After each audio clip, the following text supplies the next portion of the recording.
Okay. Let me emphasize this, dear teachers, okay, that the goals of science and mathematics educations are two. First is for us to promote scientific and technological literacy among our learners.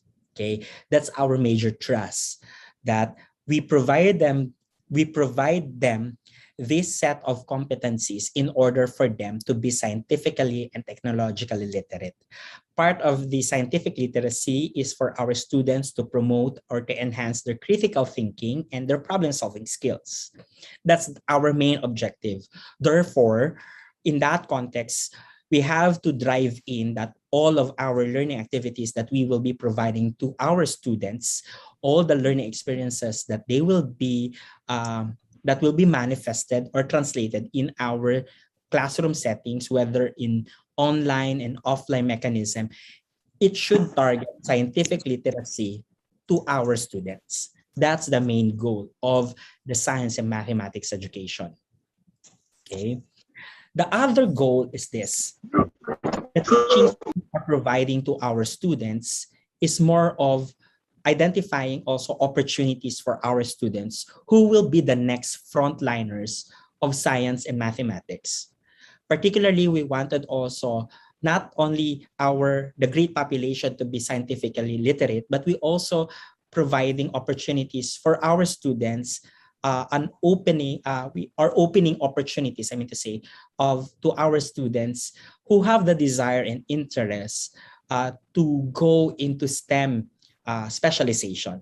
And I guess that's one of the trust also of PhilSci-Hub and of FUSE, okay, and even of PNU, that we are training future teachers in the context of PNU, but also providing them opportunities to go into the field of science and of pure science and mathematics. Okay, we are developing our students to be the next in line, okay, of practitioners, okay, of science and mathematics in the field. So we are happy to say that we have our own stories, okay, of our students who've been who choose to be in the field of science and in STEM in general. There are individuals who took engineering. We have former students who are now medical doctors. We have former students, I mean to say, who are now also in the academe, who are now also taking masters and PhDs in pure science and mathematics endeavors. And we are part of that that adventure. We are part of that story, okay? And I guess it's based on the kind of instructional deliveries that we provided to our students on the way that we engage them, okay? That somehow tap their interest into science and math. That's why I asked earlier, what are the goals, okay? The main goal is really to give meaning of science and math to our students, to make it more relevant, eventually targeting that they will be scientifically and technologically literate. And eventually, another goal of science and math is that we will be providing avenues and opportunities for them to see themselves as the next front lines of science and mathematics. Okay. Now, why we present this, aside from the idea that teachers must understand the goals of the curriculum, at the same time how the learning standards are being translated in learning competencies, is because there are items in the curriculum that may be very vague to us, but when we do understand them and have a good, I mean to say, when we have a good understanding of the curriculum, then it will able to give us appreciation on how we will be driving in our instructional deliveries, our learning materials, and even as our assessment practices. As you can see in these two frameworks of the K-12 science and mathematics curriculum, curricular programs in the Philippines, the main objective of science is for the students to have scientific, technological, and environmental literacy. On the other hand, for the mathematics, the main competencies are critical thinking and problem solving. These two frameworks are hand in hand together. At the same time, they are related to each other.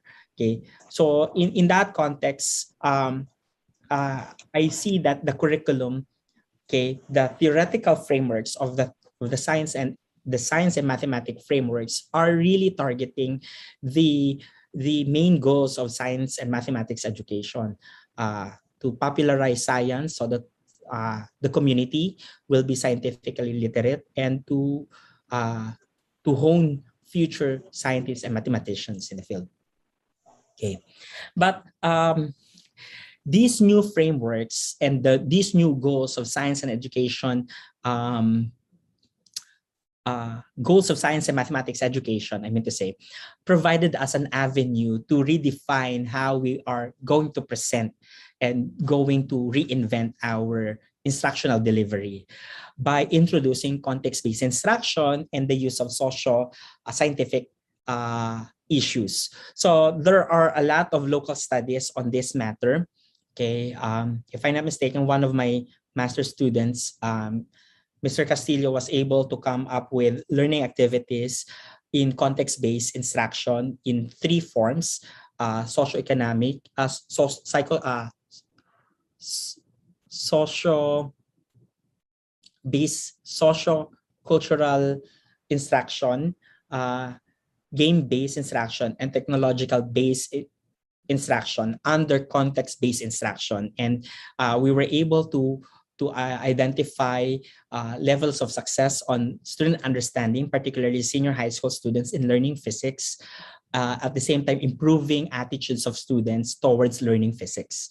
Okay, but among these three forms of context-based instruction, the technological based context-based instruction has yielded greater and it is found out that based on their learning experiences, that the nature of the students who are digitally native are more provided greater appreciation because of the access of technology and how technology is used or maximized in the classroom setting.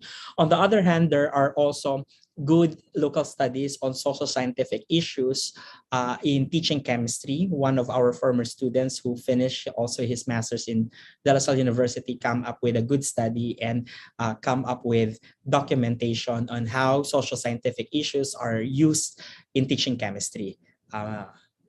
Shout out to Mr. Bigkas. Okay. Okay, so in this case, we have context-based instructions as a way of utilizing real-world scenarios or context and relating it to the conceptual ideas of our students. Again, we capitalize on the pre-existing knowledge of our students, okay? Where the real context, okay, in context-based instructions are described in a form of products used in the society, okay, situation being described, or the events that occurred or has been occurring on the context of the learners. Okay, a good example will be more of when we were trying to develop the instructional materials on learning projectiles. So we were able to identify one good practice of farmers when they are collecting frogs early morning. So we use that situation in order to present concepts of projectile motion, at the same time using the experiences, the real life experiences of those students on a particular context. Okay, so this is a way of providing alternative means of teaching that are really far from the textbook-based teaching format, or even do the practice of teaching to the test. Okay, we all know that for some cases, for some episodes of our teaching, we have been guilty for this, that we are trying to teach our students of those items that will be reflected on the test. But we have to identify that there are that there are parts of the hidden curriculum that we have to also target to our students in order for them to come up with a more holistic and holistic learning, at the same time targeting the main goals of science and mathematics education. Okay. Now, why we have also to use social scientific issues, because they go hand in hand. Okay, when we say social scientific issues, it's more of a complex, open-ended, and usually controversial situations. Okay, but let me emphasize, there is no definite answers. Okay, because in this case, we wanted our students to promote their scientific reasoning. At the same time, the way that they will be arguing with you. There's a very good study on this, but she uses historical reconstructionist approach in teaching students, but also teaching students physics concepts, at the same time probing how students will be reasoning out. Okay, this is also another example of context-based instruction. Okay, in the study of Michelle Yakit from Makati, okay, she was able to identify different patterns students are reasoning based on the presentation of historical vignettes, okay, where in teaching electrodynamics, okay, particularly electromagnetic induction.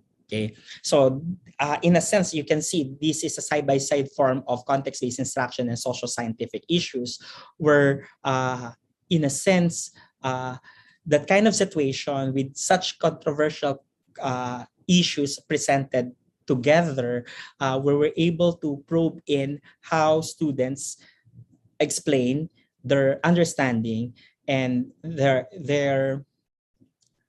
we were able to come up with patterns of it. So maybe it's a good way also that we have to explore this perspective or constructs of science learning among our students.